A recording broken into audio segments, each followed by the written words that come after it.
এই মুহূর্তে উনি আমাদের ভেতরে নিষ্পাপ, আমাদের সবারই গোনা অল্প কম বেশি আছে, ওনার এখন আর কোনো গোনা নেই। আমরা এই লাখো মুসলিমদের ভাইয়ের পক্ষ থেকে আমরা ওনাকে বুকে আলিঙ্গন করছি। লিল্লাহে তাকবীর।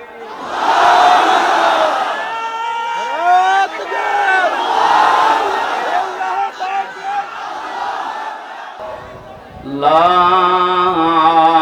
ইলাহা ইল্লাল্লাহ মুহাম্মাদুর রাসূলুল্লাহ। আলহামদুলিল্লাহ, বাংলাদেশের নির্যাতিত জেলা গাইবান্ধা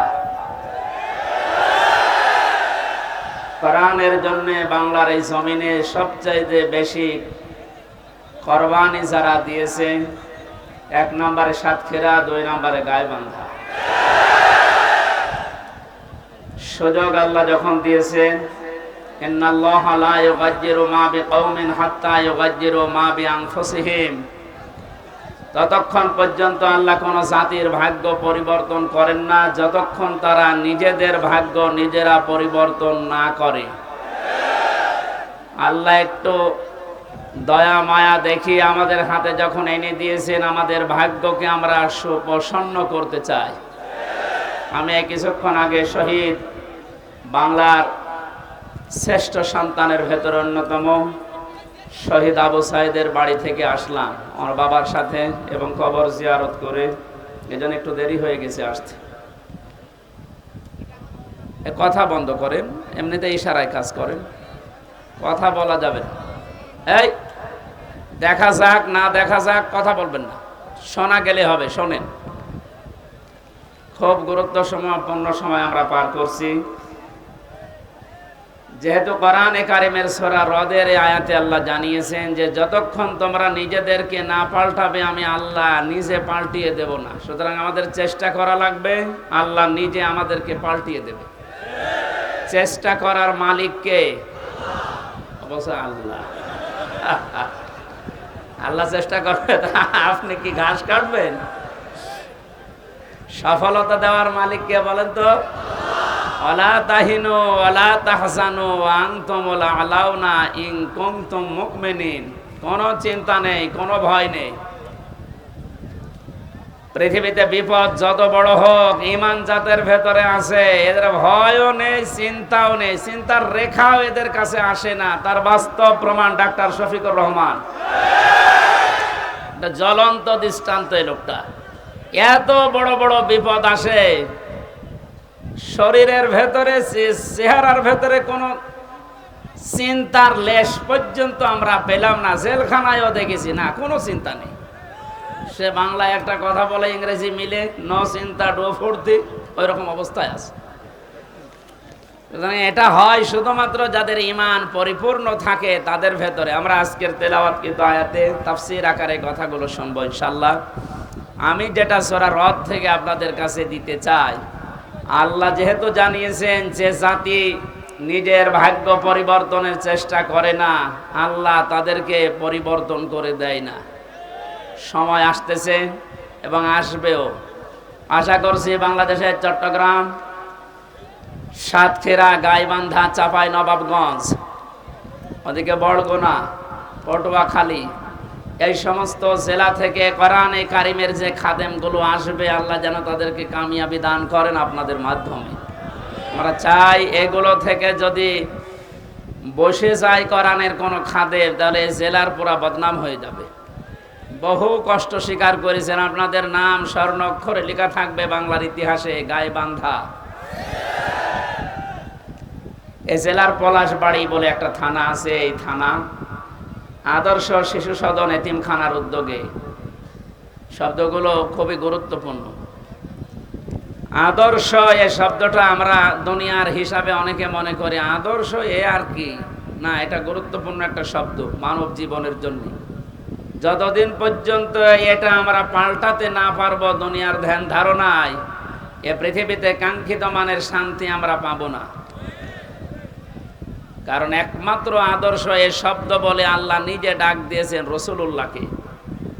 আল্লাহ পাক জানিয়েছেন, ইয়াসিন, হে নেতা, এই একটাই মাত্র ঘোষণা আল্লাহর। ওরা কোরআন শরীফে আল্লাহ কাউকে হে নেতা এই শব্দ বলে ডাক দেননি। সুবহানাল্লাহ বলতে পারেন নাই? এই ইয়াসিন সূরা পড়লে 10 খতম কোরআন শরীফের সওয়াব হয়, প্রত্যেক অক্ষরে 10টা করে নেকি হয়। হ্যাঁ, মাস্ট বি হবে। তো এর ভেতরে যে শিক্ষাগুলো আল্লাহ দিতে চায় ওইগুলো তো আপনার জীবন আগে থাকা লাগবে।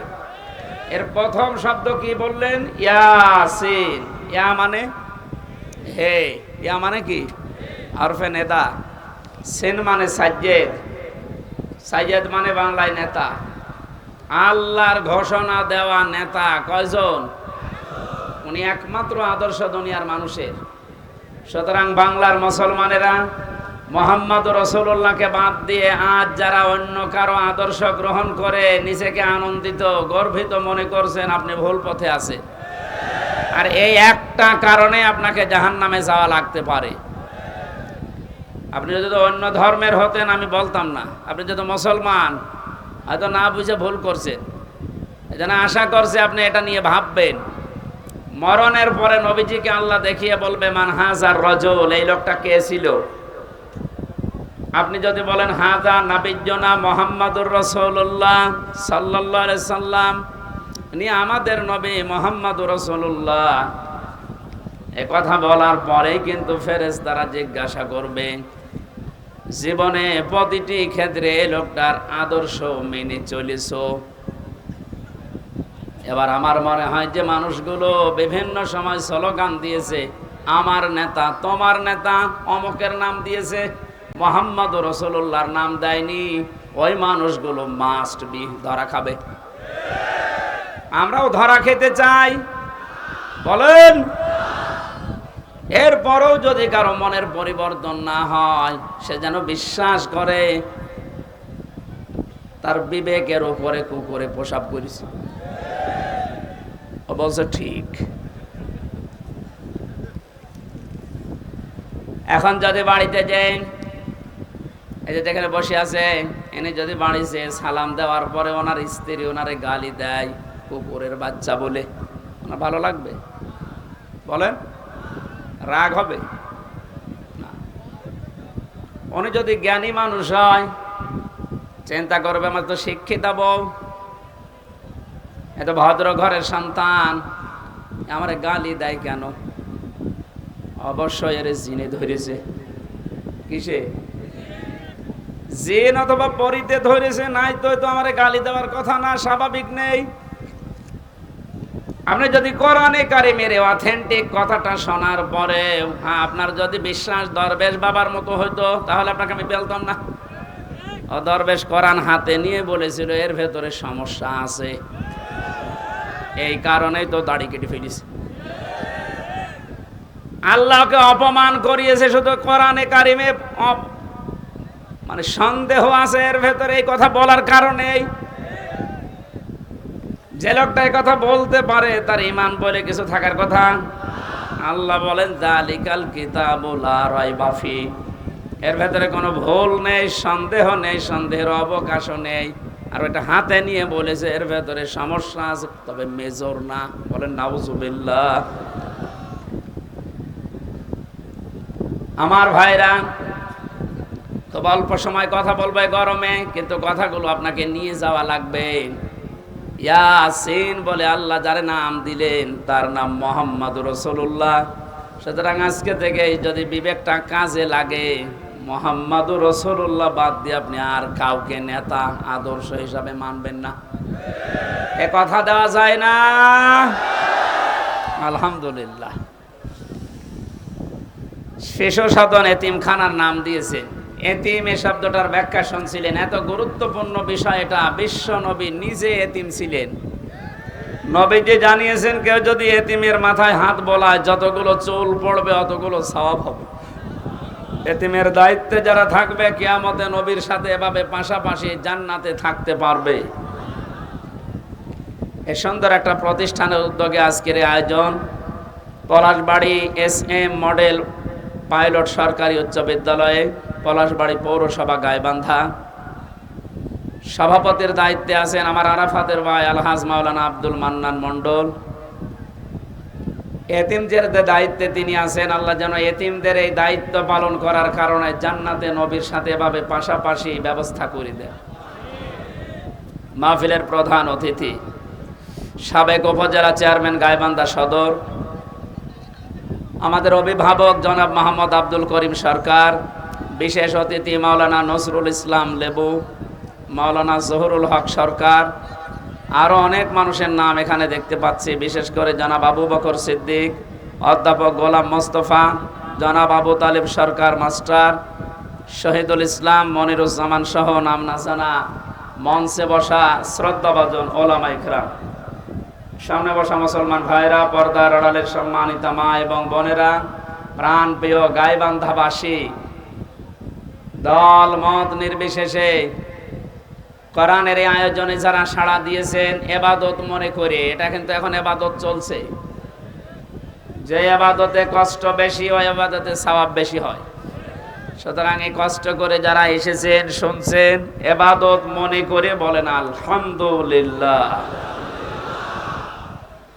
পৃথিবীতে আল্লাহর বড় বড় দয়ার কথা আমরা শুনেছি, সবচাইতে বড় দয়া রহমত আল্লাহর পক্ষ থেকে মানুষের জন্য চারটা পেয়েছি।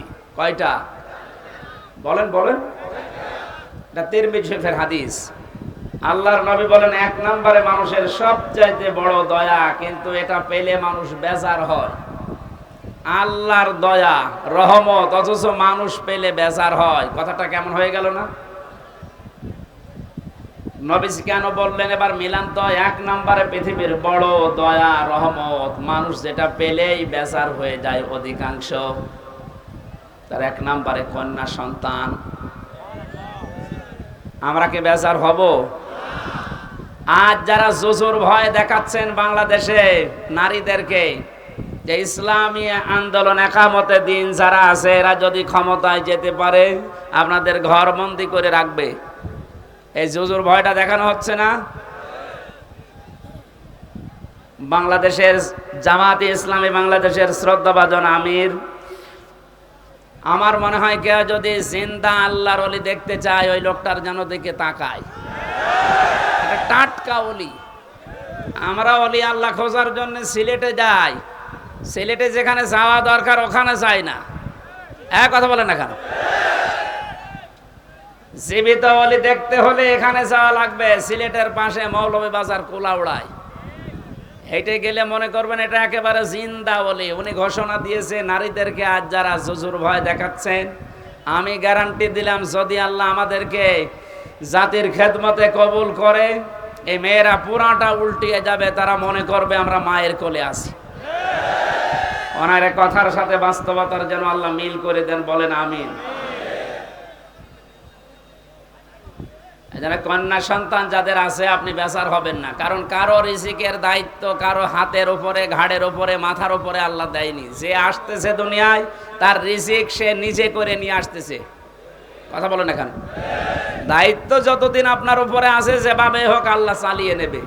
যেহেতু এটা নবীর কথা যে এটা বড় রহমত, অথচ আমরা বেজার হয়ে যাই। আমার তো আল্লাহ 2টা মেয়ে অলরেডি দিয়েছে, এখন যদি আরো মেয়ে আসে আমার কোনো নারাজি নেই, আমি খুশি। দ্বিতীয় নম্বরে হাদিসের ব্যাখ্যা শুধু বলছে, নবীজি জানিয়েছেন যারা মেয়ের বাবা আছো, মেয়েটা যখন কোনো বাড়িতে আসে ফেরেশতা পর্যন্ত বাড়িতে নাজিল হয়ে যায়। কোন ছেলে আসলে ফেরেশতা নাজিল হয়, এ কথা কোরআনেও নেই, হাদিসেও নেই। অথচ মেয়ে মানুষ আসলে ওই বাড়িতে আল্লাহ ফেরেশতা আগে পাঠায়।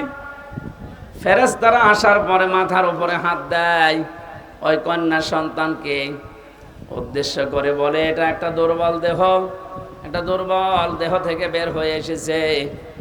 এই মেয়েটাকে যারা আদর যত্ন করবে, এর পেছনে শ্রম দেবে, দিনের শিক্ষা দেবে, সৎ পাত্র থেকে পাত্রস্থ করবে, কিয়ামত পর্যন্ত আল্লাহর সাহায্য ওই বাবা মা গার্জিয়ানের উপরে থাকবে। বলেন সুবহানাল্লাহ। যেন আল্লাহর এই বড় দয়া বড় রহমত আমরা যেন বেজার না হই কোনোদিন। মেয়ে হওয়া মানে স্ত্রীর উপরে রাগ না, আপনার রাগ হচ্ছে আল্লাহর উপরে, কারণ ওটা তো আর স্ত্রী বানায়নি, বানিয়েছে কে? দ্বিতীয় নম্বরে পেয়েছি সবচাইতে বড় দয়া আল্লাহর পক্ষ থেকে, অথচ মানুষ বেজার হয়ে যায়, তার নাম মেহমান। নাম কি? এটার সাথে বাস্তবতার মিল আছে। যত ধনী মানুষ হোক, মেহমান আসলেই কেমন যেন মন খারাপ হয়ে যাচ্ছে। অথচ মেহমান যখন আসে, নবীজি বলেন সে তার নিজের খোরাকি সাথে নিয়ে আসে। বলেন সুবহানাল্লাহ। বিশ্ব নবী জানিয়েছেন 3 নম্বরে বৃষ্টি, 4 নম্বরে আল্লাহর নবী বলেন রোগ ব্যাধি। রোগ ব্যাধি যার যত বেশি হবে, তার দুনিয়ার অপরাধগুলো আল্লাহর মাধ্যমে মাফ করিয়ে নিষ্পাপ করে তার কাছে নিয়ে যাবে। সিস্টেম অপর পৃষ্ঠায় দেখুন তিরমিজি শরীফ, নবীজি বলেন 4টা বিষয়ে মানুষ আনন্দ পায়, 4টা বিষয়ে মানুষ খুশি হয়, কিন্তু আল্লাহর কাছে সবচাইতে ঘৃণিত নিকৃষ্ট এই 4টা। তার 1 নম্বরে নাম পেয়েছি যৌতুক। এদেশে নেই। সামাজিকভাবে আন্দোলন গড়ে তোলা লাগবে। বৈষম্য বিরোধী ছাত্র আন্দোলনের মাধ্যমে যেহেতু সংস্কার চলছে, আজ বাংলাদেশের সমাজগুলো থেকে যৌতুক নামে এই মানবতার মহা কৌতুক বিদায় করে সংস্কার করা লাগবে। এই জন্যে যতগুলো সংগঠন কাজ করছে মেয়েদের পক্ষে নাম নিয়ে, নারী পক্ষ, নারী স্বাধীনতা আন্দোলন, নারী বিপ্লব পরিষদ, নারী মুক্তি পরিষদ, এদেরকে বলছি এই 53টা বছর পার হয়ে গেল, আজও আপনারা যৌতুক মুক্ত করতে পারেননি। ইসলামের হাতে 5টা বছর তুলে দেন, যৌতুক নামে মানবতার সাথে মহা কৌতুক বাংলাদেশ থেকে মানুষ ঝাঁটিয়ে বিদায় করবে ইনশাআল্লাহ।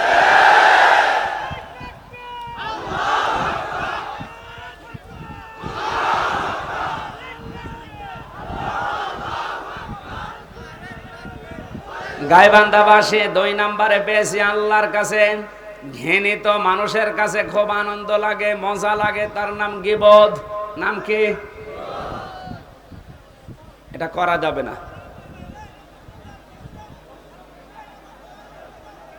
আপনারা কথা বন্ধ না করলে তো আমি কথা ভুলে যাব। কথা বন্ধ করেন।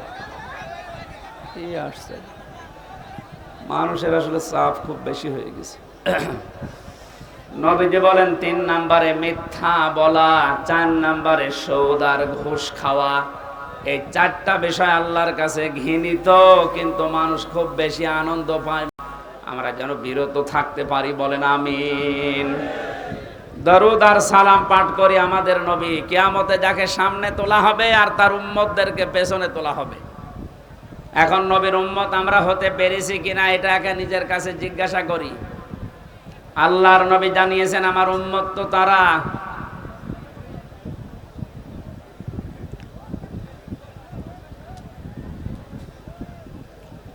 সূরা আরাফের ভেতরে 2 জায়গায় আল্লাহ আয়াতটা দিয়েছেন, উম্মতি মুহাম্মদি, যে আমিও মুহাম্মদুর রাসূলুল্লাহর উম্মত। এ কথা যদি কেউ ঘোষণা দেয়, দাবি করে, সে যেন মানুষকে ন্যায় এবং ইনসাফের দিকে ডাক দেয়। আপনার বিবেকের কাছে আমি প্রশ্ন করছি, আমি রাজনৈতিক কোনো এজেন্ডা নিয়ে আপনার কাছে কথা বলছি না। তো বাংলাদেশে এই মুহূর্তে ন্যায় এবং ইনসাফ প্রতিষ্ঠার জন্য যারা ডাক দিচ্ছে, আপনার বিবেক কোন দিকে সায় দেয় আপনি নিজেই বলেন। 2 নম্বরে এটা যারা শুধু ডাক দিয়েই ক্ষান্ত না, এটা যারা কায়েম করতে চায়, প্রতিষ্ঠা করতে চায়, এই 2টা গুণ যাদের ভেতরে আছে, এরা নবীর উম্মত বলে দাবিদার, উম্মত বলে দাবি করতে পারে। আল্লাহ আমাদেরকে যেন এই 2টায় গণান্বিত হওয়ার তৌফিক দান করেন, আমিন।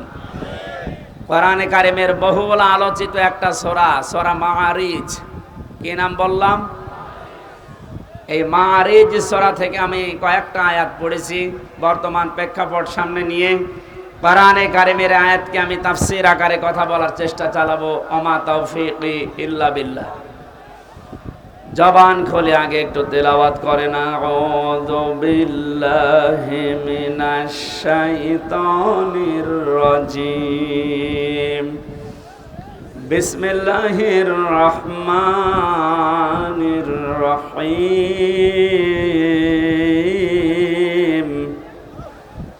ওয়ালা ইয়াসালু হামিমুন হামিমা। আজকের আলোচনার বিষয় হচ্ছে মুক্তিপণ। কি বললাম? জবান খুলে বলেন, কি বললাম? এটা আমি বানিয়েছিলাম জেলখানায় থাকতে 22 সালে। বাংলাদেশের এই উত্তর অঞ্চলের ইসলামী আন্দোলন জামাতে ইসলামের শ্রদ্ধাভাজন সহকারী সেক্রেটারি জেনারেল, আপনাদের বিভাগের কৃতি সন্তান জনাব এটিএম আজহারুল ইসলাম, উনি আমাকে জেলখানায় থাকতে বলেছিল, হামজা এই বইটা পড়ো, অনেক তথ্য জাতিকে দিতে পারবা, প্রোডাক্টিভ মুসলিম।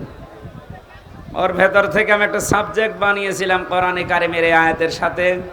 ওখানে বাংলা লেখা দেখেছিলাম, এর নাম হবে মুক্তিপণ। কি বলেন তো?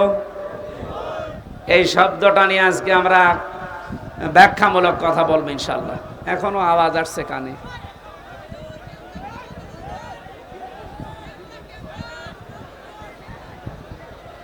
এইভাবে করলে তো কথা বোঝানো যায় না। আর যে মাইক নিয়েছেন, জীবনে যদি এই মাইক আমার মাহফিলে দেন, একেবারে আষাঢ় দিয়ে ভেঙে ফেলবো, গলাটাই আজকে শেষ করে দেবে। কে মাইক নিয়েছেন আপনি? একটা আওয়াজ হলো।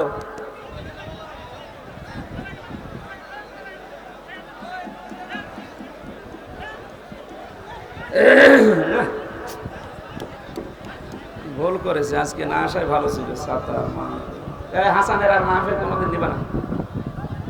ছাতা কিছু জানে না, বোঝে না, আন্দাজে মাহফিল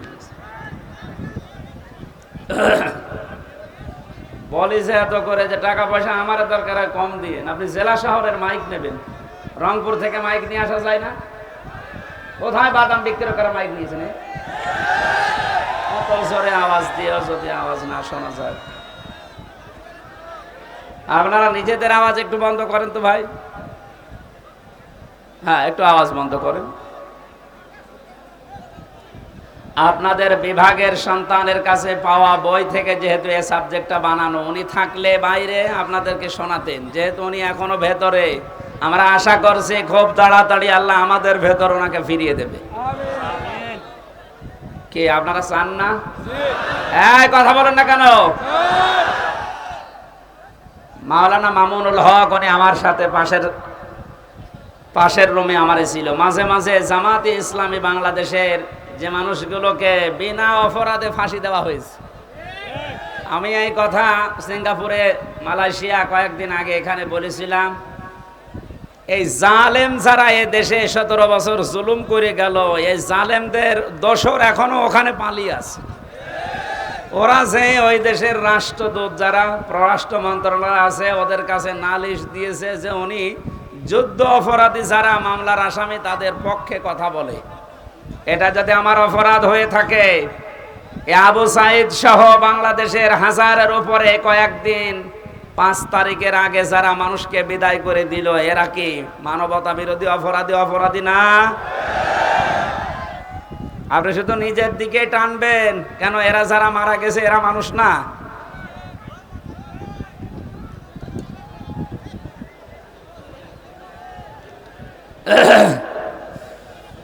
গাইবান্ধাবাসী কিয়ামতের একটা কঠিন পরিস্থিতি আল্লাহ আমাদের সামনে তুলে ধরেছেন। এরপরে আয়াতগুলো দিয়ে আরম্ভ করছেন। আল্লাহ পাক বলেন, এমন জালজালা অবস্থা আমি পয়দা করব কিয়ামতের ওই ময়দানে, বুড়ো যুবক মানুষ দৃশ্য দেখেই বিদ্ধ হয়ে যাবে। ছোটাছুটি করতে থাকবে মানুষ, মেয়েদের লজ্জায় স্থান লাগবে না, সন্তান হওয়ার জন্য পেট ফেটেই বের হয়ে পড়ে যাবে। বলেন নাউজুবিল্লাহ। খামসিনা আলফা সানা মিম্মা তাউদ্দুন, মানো 1 2 3 4 করে যেভাবে গণনা করে, কিয়ামতে এক একটি দিন হবে আমাদের এই গণনা হিসাবে 50,000 বছরের মতো লম্বা। আপনি আওয়াজ কি কমাচ্ছেন নাকি? হ্যাঁ, বাইরে চলে গিয়েছে আজকে, আসলে হইল না। আপনাদের আগে ওখান থেকে মাহফিল নেওয়ার আগে মাইক বলবো, আগে এভাবে হয়নি। আমার এখনই গলা ব্যথা করছে ভাই।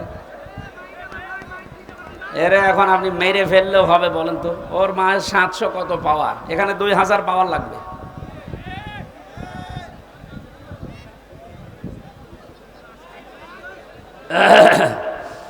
ডাক্তার শফিকুল ইসলাম মাসুদকে দিয়ে যে কাজ হবে, এখন কে দরবেশ বাবারে দিয়ে সে কাজ হওয়ার কথা? এ জানিয়ে এসেছে ও দরবেশ বাবার মতো, এখন লাগবে শফিকুল ইসলাম মাসুদের মতো। এ কথা বলছে না কেন? এই আপনি পাবেন কোথায়?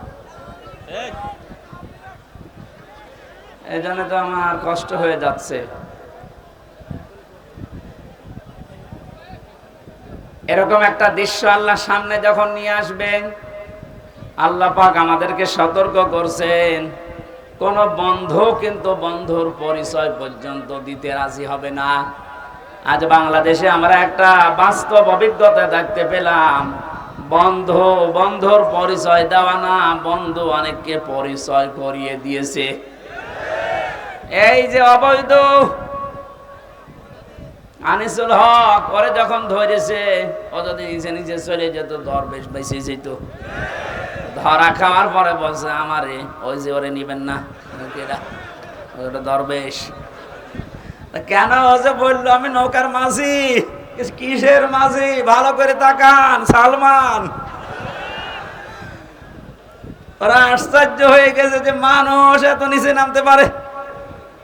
বাঁচার জন্য মানুষের দুনিয়ায় যদি এই করে, তাহলে বোঝা যাচ্ছে দাড়িটা এটা নবীর সুন্নত হিসাবে রাখে না, এটা ধোঁকা দিয়ে বোকা বানানোর জন্য রেখেছিল। আল্লাহ বলেন কিয়ামতে সবচাইতে বড় আপন বন্ধু যারা, এই মানুষগুলো নিজেরা নিজেদেরকে পরিচয় দেবে না। ইউবাসসারুনাহুম, যখন তাদেরকে ওকে অন্যের দৃষ্টিগোচর করা হবে, সামনাসামনি যখন মানুষকে নিয়ে আসা হবে, মানুষগুলো সবচাইতে বড় বেঈমানি করবে যে না আমি চিনি না। আল্লাহ পাক বলেন ইয়াবাদুল মুজরিমু লাউ ইয়াফতাদি মিন আযাবি ইয়াউমিযিম বিবানি। এই কঠিন পরিস্থিতি যখন তৈরি হবে, এই মানুষটা নিজেকে বাঁচানোর জন্যে ও যা আছে সব ফিদিয়া হিসাবে, জরিমানা হিসাবে দিতে রাজি হয়ে যাবে। আজকে দরবেশের কথা দেখেছেন যে আমারে ছেড়ে দেন, বাংলাদেশ আমি ঠিক করে দেব। মুক্তিপণ হিসাবে মানুষ ওই দিন সব দিতে রাজি হয়ে যাবে।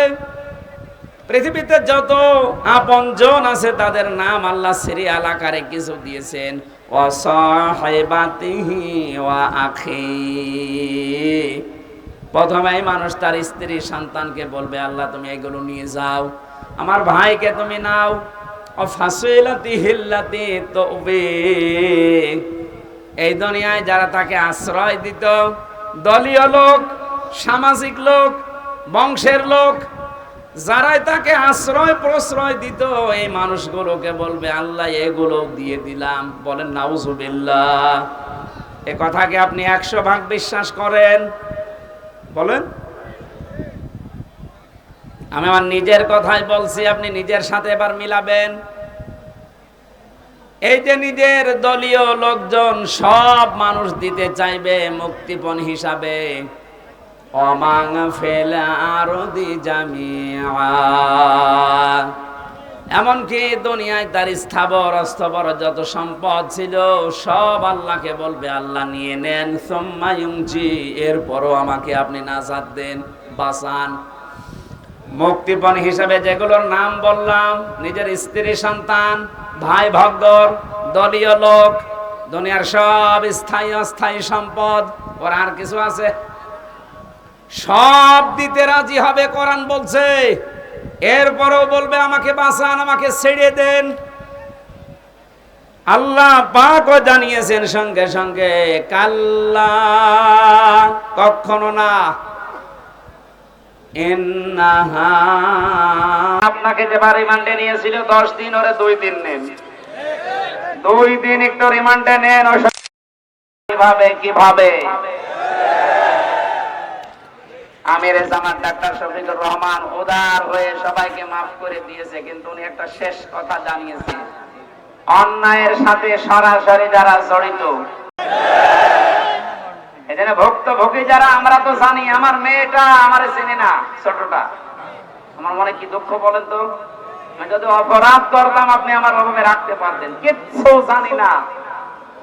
কিন্তু সুখের সংবাদ, গত পরশুদিন আমার মামলা সব ডিসমিস হয়ে গেছে। কারণ বিচারপতি দেখার পরে বলছে কি দেখে বিচার করব, এর ভেতরে তো কোনো মাল নেই। এতদিন আমি বিচার করতাম কিন্তু আমি পারি নাই, উপরের নির্দেশ ছিল তাই। এখন যেহেতু এড়া ঘোড়া, কোনো চাপ নেই, এ মামলার কোনো বিচার নেই, সব ফেলে দিলাম। আজকে আমার উকিল দেখা করে বললো যে সব বাতিল করে দিয়েছে। আদালত পর্যন্ত হাসে যে একটা মামলা হইল, আর এইটার কারণে 3 বছরের জেলে রাখা লাগবে, অথচ সাজাও যদি লাগিয়ে দেয় সর্বোচ্চ 3 মাস রাখার মতো, অথচ বিনা কারণে রেখেছিল কয় বছর? 3 বছর। আপনি তো মাফ চাচ্ছেন জনগণের কাছে, জনগণের ভেতর তো আমি একজন, আগে আমার কাছে মাফ চাবেন। আমি মন থেকে যদি মাফ করে দেই আপনি মাফ পাবেন।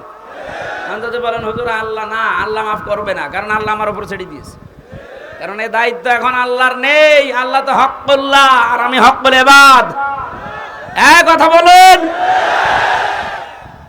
আপনি কোন মুখ নিয়ে ব্যারিস্টার আরমানের বোর কাছে মাফ চাবেন বলেন? আমান আজমির স্ত্রীর কাছে কি করে মাফ চাবেন? মহিলাটা আজ কত বছর অপেক্ষা করে না থাকতে পারে, গত বছর বিয়ে করে ফেলেছে।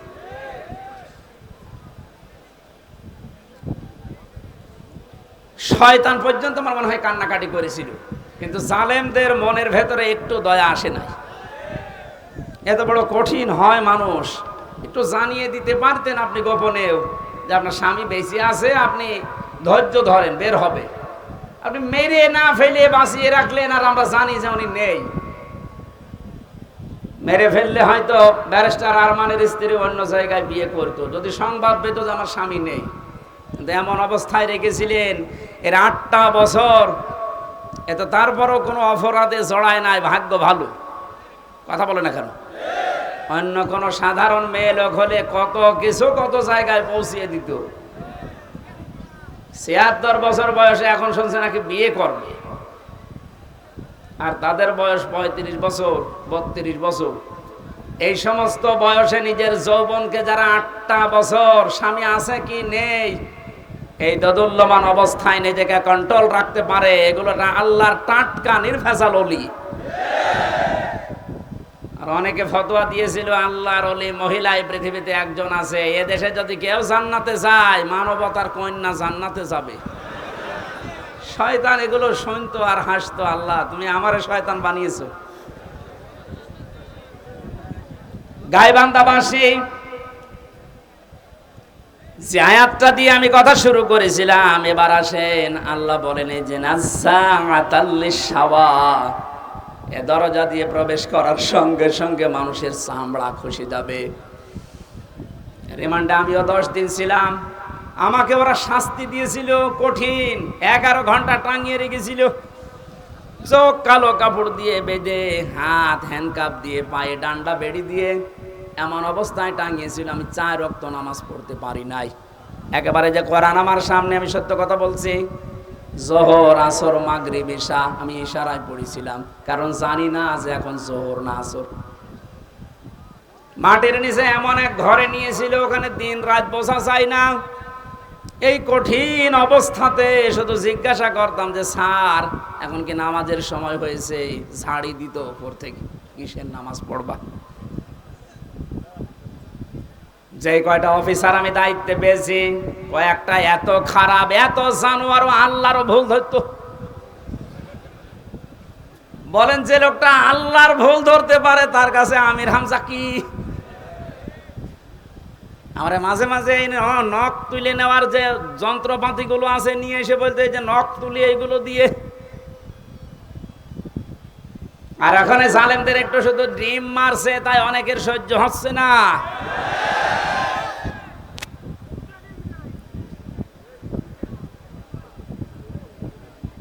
এত বড় কঠিন শাস্তির ভেতরে কেউ 8 বছর 10 বছর, আমি তো কান্নার আওয়াজ শুনতাম মাঝে মাঝে 7 তলা থেকে।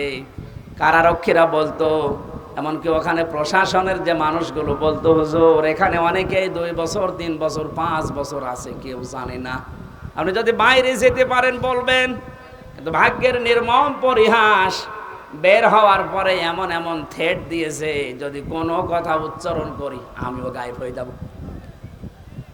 আল্লাহ যেহেতু নিজে দয়া করে এখন সুযোগ দিয়েছে, এ বাংলাদেশে শুধু ডিবি অফিসে না, এই ডিজিএফ এর দায়িত্বে যারা আছে, আর্মির এখানে মাটির নিচে আয়না ঘর না, এরকম বহু জায়গায় আছে, যেখানে যেটা আছে খুঁজে বের করে ওখান থেকে সবাইকে তাড়াতাড়ি মুক্ত করে দেন। এটা মানবতার সাথে সব চাইতে বড় অপরাধ এই আয়না ঘর, এই গুম। আজকে বিশ্ব গুম দিবস ছিল। বাংলার মানুষেরা এ কঠিন কঠিন শাস্তির পরও আমরা ব্যারিস্টার আরমানের দিকে তাকিয়ে দেখলাম, ওনার মাথার চুল উঠে গেছে কিন্তু চামড়া ওঠে নাই। আর আল্লাহ বলেন নাজ্জাতাল লিশাওয়া, এই লাজা দিয়ে প্রবেশ করার সঙ্গে সঙ্গে মানুষের আগে চামড়া উঠে যাবে। এখন আপনি টের পাচ্ছেন যে কঠিন কত বড় ভয়ঙ্কর জায়গা। এই লাজার ভেতরে আল্লাহ বলেন তাদউ মান আদবারা ওয়া তাওয়াল্লা, তাদেরকে লাজা ডাকতে থাকবে যারা সত্যকে সত্য জানার পরেও পিঠ ফিরিয়ে চলে গেছে। এই দেশে 8:30 থেকে 9:30 থেকে আরম্ভ করেছি, এখন 10:30 বাজতেছে। একটা ঘন্টায় যত কথা বললাম, একটা কথা কোরআনের বাইরে, হাদিসের বাইরে মন মতো বলেছি। এখন উদাহরণ যদি দিয়েছি কোরআনের সাথে মিলিয়ে দিয়েছি। এই সত্য পথের দিকে আপনাকে আমি আহ্বান জানাচ্ছি। আমরা এক জালেম থেকে মুক্ত হয়ে পৃথিবীর আর কোন জালেমের হাতে ধরা দিতে চাই না। আমরা এখন কোরআনে কারিমের বাস্তব অভিজ্ঞতা দেখতে চাই। কারণ এই দেশটা 53 বছর স্বাধীন হয়েছে, বাবা চালিয়েছে অনেক দিন, আমরা দেখলাম। আমি দেখি নাই, মুরব্বী দেখিস। স্বামী চালিয়েছিল, আমি দেখি নাই, কারণ 92 সালে জন্ম। মুরব্বীরা দেখেছে। চাচা চালিয়েছিল, আমি দেখেছি না, কানে জানি না, শুনেছি। কথা বলছি না কেন? গোবরটা তো দেখলাম, ভাবিরটাও দেখেছি। সবাই তো সবার মতো চালিয়েছে। এখন শুধু দেখতে বাকি আছে যে কোরআন দিয়ে দেশ চললে কেমন দেখা যায়।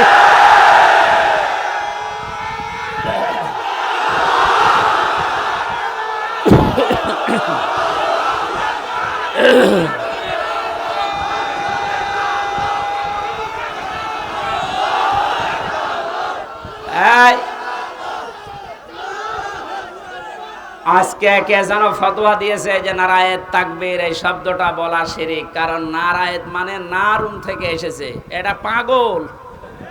নারায়ণ শব্দটা নারতুন থেকে, নারতুন মানে উচ্চ, তাকবীর মানে আল্লাহর আওয়াজ। তাকবীর মানে কি? নারায়েত তাকবীর, এই উচ্চ আওয়াজে আপনি তাকবীর দেন, এই শব্দটা এখান থেকে। ওরা নারায়ে এখান থেকে নিয়ে এসেছে, নারুন মানে আগুনের তাকবীর। এটা আমাদের কলবের, অন্তরের এবং আত্মার সাথে মিশে থাকা একটা তাকবীর। এটা হযরত ওমর যেদিন দিয়েছিলেন, কাফেরেরা তাড়াতাড়ি করে দরজা জ্বালানা বন্ধ করে বলছে দরকার নেই, ওর সামনে গেলে মাথা থাকবে না। সুতরাং এই তাকবীর আমরা মরণ পর্যন্ত দিতে রাজি আছি। এই শব্দটা শুনে যারা মৌলবাদ বলে অনেকে আওয়াজ তুলেছিল, আপনি আল্লাহু আকবারের শব্দের যদি মৌলবাদ বলে উল্টাপাল্টা ফতোয়া দেন, আপনার জানাজা পড়া, কবরে যাওয়া জায়েজ নেই। কারণ আপনি এমনিতেও জাহান্নামে যাবেন, অমনিও জাহান্নামে যাবেন। তাহলে সত্য পথের দিকে ডাকার পরে আমরা চাই চর্ম চোখে দেখতে যে কোরআন দিয়ে চললে কেমন দেখা যায়। যেহেতু আল্লাহর সাহায্য এবং বিজয় আমরা কিছু দেখতে পেয়েছি। অনেকে এখানে এসেছে, এশার নামাজে হয়তো পড়তেও পারেন, ইযা জাআ নাসরুল্লাহি ওয়াল ফাত। হে নবী, যখন আল্লাহর সাহায্য আপনি আসবে তখন বিজয় দেখতে পাবেন। বিজয়ের ভেতরে যতগুলো কাজ আছে তার অন্যতম একটা কাজ হচ্ছে ওয়ারাআইতান নাসা ইয়াদখুলুনা ফি দীনিল্লাহি আফওয়াজা। সত্যিই যদি আল্লাহর সাহায্য এসে যায় তখন আপনি বিজয় পাবেন। আমার তো মনে হয় এত বড় বড় মহারথীরা 17 বছর চেষ্টা করে জালেমের একটু চুল পরিমাণ নড়াতে পারে নাই, কিন্তু ছাত্ররা যা করে দেখিয়েছে, এই বৈষম্য বিরোধী ছাত্র আন্দোলনের এই নেতারা, আমার মনে হয় আল্লাহ আবাবিল পাখির মতো তাদের কাজে লাগিয়েছে। এটা নিঃসন্দেহে আল্লাহর সাহায্য এবং বিজয়। আরে বিজয় আসলে যে 7টা কাজ হয়, তার 1 নম্বরের কাজ হচ্ছে দলে দলে পালে পালে মানুষ ইসলামে প্রবেশ করবে। এই 26 দিনে আমরা যেটা দেখতে পেলাম, কথা বলেন না কেন? 25 দিনে 5 তারিখ থেকে 30 তারিখ পর্যন্ত তাকান, কত হিন্দু আমিরে জামাতের হাতে হাত দিয়ে মুসলমান হয়ে যাচ্ছে, কত জালেম পর্যন্ত নিজের জুলুম স্বীকার করে আজ ইসলামে আসতেছে। আজকের একটা জরিপ পেয়েছি, আগস্টের 5 তারিখের আগে এই দেশে মাত্র 20 জন মানুষ চাইতো 100 জনের 20 জন যে ইসলামে দেশে কায়েম হোক, কিন্তু এই 25 দিনের মাথায় এখন অবস্থা এমন দাঁড়িয়েছে, এই দেশে এখন 100 জনের 35 জন মানুষ চাচ্ছে যে ইসলাম কায়েম হোক। এই সময়টা একটু চেটে দেন। বাংলাদেশে যারা একামতে দিনের দায়িত্ব পালন করে, এই মানুষগুলোর যে ইখলাস আমি দেখেছি, আমি তো বাস্তব ওয়াজ করছি ওনার সাথে, আমি 4 দিন থেকে জেলখানায় একেবারে পাশাপাশি আমি দেখেছি লোকটার আমল, লোকটার ঈমান। এটা পরবর্তী আয়াতে ওইটা আসবে। ওনার যে মর্যাদা, ওনার যে ভরসা, তাওয়াক্কুল আল্লাহর উপরে। আমির হামজাকে লক্ষ্যটা এক জায়গায় করলে ওই রকম তাওয়াক্কুল হবে না। আমি কত আলেমকে জেলখানায় কাঁদতে দেখেছি, আফসোস করে, এমনকি আল্লাহকেও দোষারোপ করে, অথচ লোকটা একটা জেনারেল মানুষ, একটা ডাক্তার, কাদের সংস্পর্শে এসে কোন জায়গায় যে আল্লাহ পৌঁছিয়ে দিয়েছে তারে। আমি যে প্রথমে বলেছিলাম, কেউ যদি জিন্দা ওলি দেখতে চান ওনার দিকে তাকাবেন, কারণ ওনার আমল, ওনার কাজ কারবার, অ্যাক্টিভিটিস, ইখলাস আমি নিজের কাছে থেকে 4 দিন দেখেছিলাম। আমি যুবক মানুষ, এখন 33 বছর বয়স আমার, সারাদিন কোনো কাজ ছিল না, শুধু চিন্তা ছাড়া। তারপরও রাত 9টা 10টার পরে আমি শুয়ে পড়তাম। আরে মুরব্বী মানুষের মাথার উপরে এতগুলো মামলা, ওনার ছেলে ওই সময়ও ছেলে, ওনার স্ত্রী অসুস্থ, ওনার সহকর্মী সহযোদ্ধা যারা এই যে হাজার হাজার পালিয়ে বেড়াচ্ছে, হাজার হাজার ছেলে, ওনার দলের প্রতীক নেই, দল নিষিদ্ধ, এরকম কঠিন মুহূর্তেও লোকটার চেহারার ভেতরে চিন্তার কোনো ছাপ নেই। প্রতি সপ্তাহে 4টা 5টা করে হাজিরা দিয়ে দিয়ে যে 8-9 ঘন্টা গাড়িতে থাকা লাগতো। যখন জেলখানায় এসে পৌঁছাতো রাত 9:30 10টায়, বলতাম স্যার খাবার খাবেন না? আপনার এই যে এখানে কিছু দুষ্ট লোক আছে, ওদের মাধ্যমে মোবাইল পাওয়া যায়, চুরি করে নিয়ে এসে দেয়। আমার বলছে, হামজা মোবাইল দিয়ে করব কি? কেন, আপনার সন্তান আছে, ছেলে, আপনার স্ত্রী অসুস্থ, আপনার দলের লোক সব পালিয়ে বেড়াচ্ছে, একটু খোঁজ নেবেন না? আমারে যেটা শুনিয়েছে ওই কঠিন মুহূর্তে, আমারে বলছে, হামজা আমার সন্তান সহ, স্ত্রী সহ, আমার সহকর্মী সহযোদ্ধাদেরকে আমি আল্লাহর হাতে রেখে এসেছি। আমার তো একেবারে পুরোপুরি বিশ্বাস ওই দিন থেকে যে ওনার এই তাওয়াক্কুলের কারণে এই 25 দিনে 20 থেকে 35-15% মানুষ ইসলামে আসা বেড়ে গেছে। এখানে মানুষগুলোর ইখলাসের আপনি দাম দিতে শেখেন। এদেশের দেশপ্রেমিক হিসাবে যদি এখন 1 নম্বরের তালিকায় থাকে, যারা ভুয়া ভুয়া তুলেছিল তাদের এখন মানুষ চিনে ফেলেছে। বাংলাদেশের একজন প্রথিতযশা আলেমে দ্বীন মুফতি কাজী ইব্রাহিম বাইরের দেশ থেকে ঘোষণা দিয়েছে, মানে কিন্তু পাগল ছাগল না, 10 জন আলেম যদি এই দেশে থাকে তিনি একজন। ঘোষণা দিয়েছে, এই বাংলাদেশে যদি কেউ দেশপ্রেমিক বলে দাবি করে, সেটা 1 নম্বরে জামাত আর শিবিরেরা। বাকিগুলো যারা এগুলো তুলতেছে, এই কথা শোনেন আগে, বাকি যারা এগুলো তোলে অধিকাংশ গুলোই মিথ্যাবাদী। দেশপ্রেমের ধোঁয়া তুলছে যে আমি দেশপ্রেমিক, অথচ শরীরের ভেতরে দেশপ্রেমের কোনো চিহ্ন নেই। পায়ে যে জুতা দিয়ে আছে বিদেশি জুতা, গায়ে যে শার্ট দিয়েছে বিদেশি শার্ট, হ্যাঁ কথা বলে না কেন? এমনকি মাথার চুলেং কাটিং তাও বিদেশি, বিরাজ করে এসেছিল বিদেশি, এমনকি বিয়ে করেছে তাও বিদেশি। আর কে বলছে দেশপ্রেম? শয়তান এগুলো দেখে হাসতো, এখন মনে হয় শয়তানের হাসি একটু বন্ধ হয়েছে।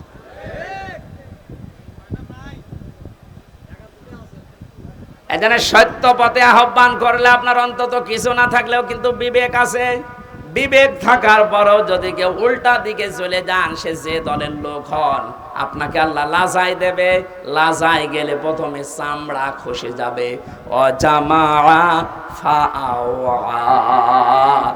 আল্লাহ পাক বলেন 2 নম্বরে দুনিয়ায় যারা মাল সম্পদ জমা করে আর মনে করে এটা স্থায়ীভাবে থাকবে, এটা আজকে অনেকেই 17 বছর মনে করেছিল। এজন্যই তো পদ্মা সেতুর চাইতেও একজনের টাকা বেশি। এই দরবেশের টাকার পরিমাণ দেখেছেন, শুধু ঋণ ছিল 36,000 কোটি টাকা পদ্মা সেতু বানাতে। 2 নাম্বারই করে বলে গেছে মাত্র 32,000 কোটি। তার মানে ওর টাকা দিয়ে আরেকটা বানানো যাবে। এই আয়াতের সাথে 100 ভাগ মিলে গেছে। ওরা মাল সম্পদ জমা করে আর মনে করে এটা স্থায়ীভাবে আমার কাছে থাকবে, এ আর হাত ছাড়া হবে না। আল্লাহ এমন ভাবে ধরেছেন, চোখ বন্ধ করার সময় দেয়নি। এই কথাগুলো বলতে বলতে আল্লাহ মানুষের কিছু আচরণ এবার তুলে ধরবেন। এবার আমি সহ যারা বসে আছি প্রত্যেকে আল্লাহর এই আয়াতের সাথে মিলান। ইন্নাল ইনসানা খুলিকা হালুআ। অবশ্যই আমি আল্লাহ মানুষকে বানিয়েছি অস্থির চিত্তরূপে। সব সময় মানুষ শুধু ব্যস্ত ব্যস্ত ব্যস্ত।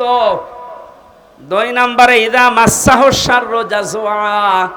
যখন তাকে কোনো অকল্যাণ স্পর্শ করে তখন হায় হতাশ করে, তখন একেবারে পাগলের মতো হয়ে যায়।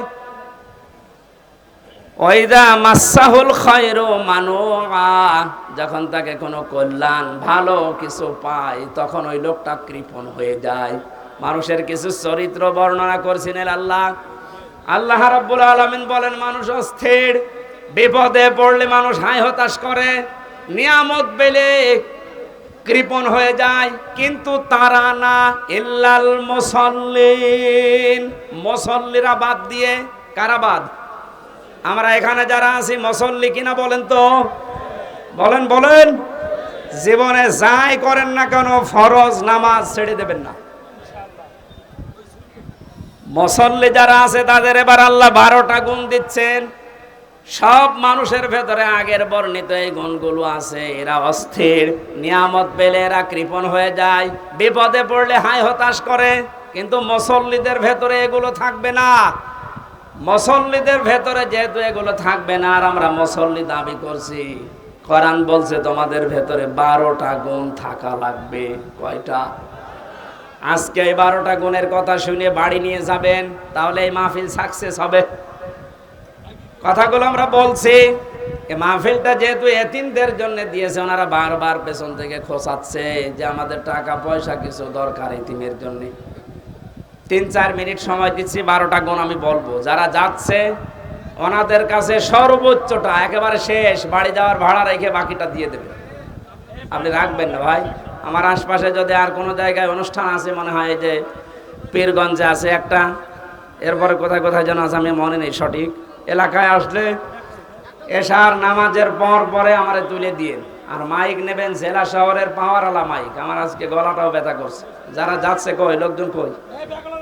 আমি পারিবারিক জীবন নিয়ে মেয়েদের জন্য 2টা বই লিখেছিলাম, জেলখানায় বসে বসে কোট করে, বাইরে এসে ওটা পাবলিশ করেছি। ওই যে গাড়ি আছে ডানে, আপনার মেয়ের জন্য, বিশেষ করে মেয়ের জন্য আর বর জন্য নিয়ে যাবেন, ওদেরকে আগে পড়াবেন। পারিবারিক জীবনে স্বামীর সাথে অশান্তি হবে না ইনশাল্লাহ। ওটা যাওয়ার সময় অবশ্যই নিয়ে যেন। ওই যে ডানে গাড়ি আছে। আব্দুল করিম ভাই 10,000 টাকা পাঠিয়েছে, জোরে বলেন মারহাবা। মাওলানা নজরুল ইসলাম ভাই 10,000 টাকা, লিল্লাহে তাকবীর। আলেমরা টাকা দিচ্ছে, আর যাদের টাকা আছে এরা কি করছে? আবু বকর সিদ্দিক ভাই পাঠিয়েছেন 5,000 টাকা, জোরে বলেন মারহাবা। আবু তালিব সরকার ভাই পাঠিয়েছেন 3000। আল্লাহ রাব্বুল আলামিন এই আলেমদের এবং একামতে দিনের এই খাদেমের এমনিতে তারা মাজলুম, এই 15 বছর এই মাজলুম মানুষগুলোর টাকা যেন আবু বকরের সাথে কবুল করেন। এই ওঠাউঠি করেন, এফিডেভিট করা আছে। গোলাম মোস্তফা 10,000। গোলাম মোস্তফা ভাই এ মাহফিলের জন্য এতিমদের 10,000 টাকা ধরেন, বলেন মারহাবা। আল্লাহ যেন তার জীবনের বিপদ আপদ গুলো দূর করে দেয়। একরামুল ভাই কত? 5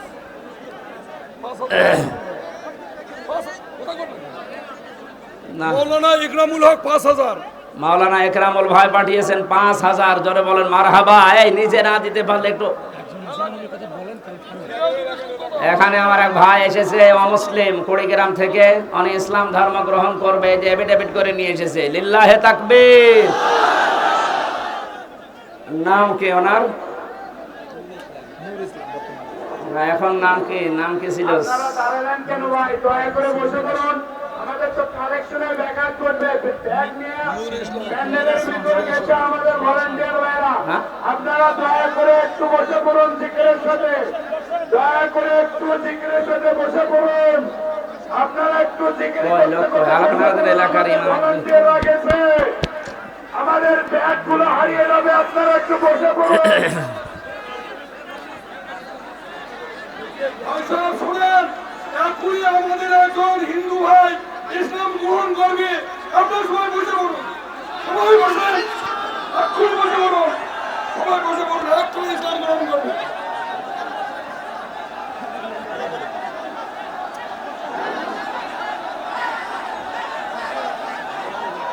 হ্যাঁ, আপনারা কথা বন্ধ করেন, ভাই কথা বন্ধ করেন। হযরত ওমর যেমন মুসলমান হতে এসেছিলেন, বিশ্বনবী তাকবীর দিয়েছিলেন, আপনারা দেন তো লিল্লাহে তাকবীর।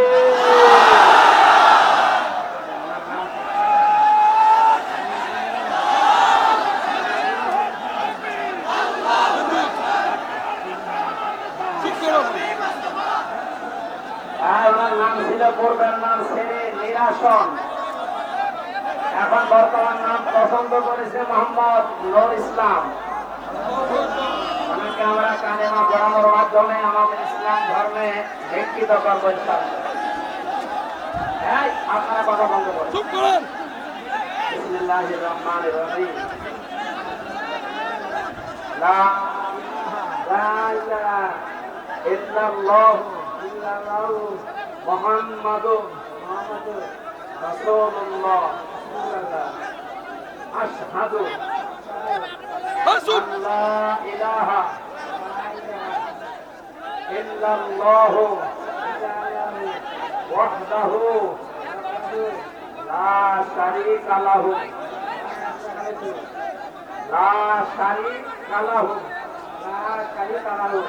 ওয়া আশহাদু আন্না মুহাম্মাদান আবদুহু ওয়া রাসূলুহু। আমি সাক্ষ্য দিচ্ছি, আল্লাহ বাদে কোন মাবুদ নেই, ইলাহা নেই, ইবাদত করার যোগ্য কেহ নেই, এবং আমি আরো সাক্ষ্য দিচ্ছি মুহাম্মাদুর রাসূলুল্লাহ আল্লাহর প্রেরিত বান্দা এবং রাসূল। বান্দা এবং রাসূল,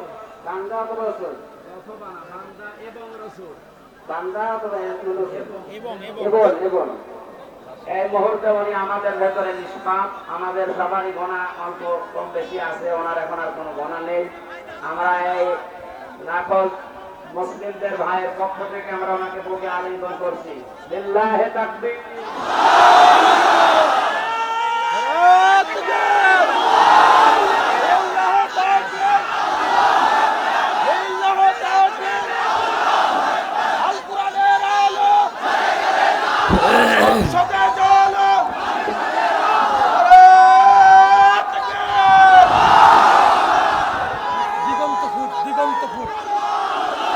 দিগন্ত ফুটের মালিক 1000 টাকা পাঠিয়েছেন। আল্লাহ যেন কবুল করেন, ব্যবসা বাণিজ্য বরকত দেন। সম্মানিত ভাইরা, মাইকটা একেবারে মানে শেষ করে ফেলেছে আজকে। আমি আশা করছি এরকম মাইক মাহফিলে দেবেন না।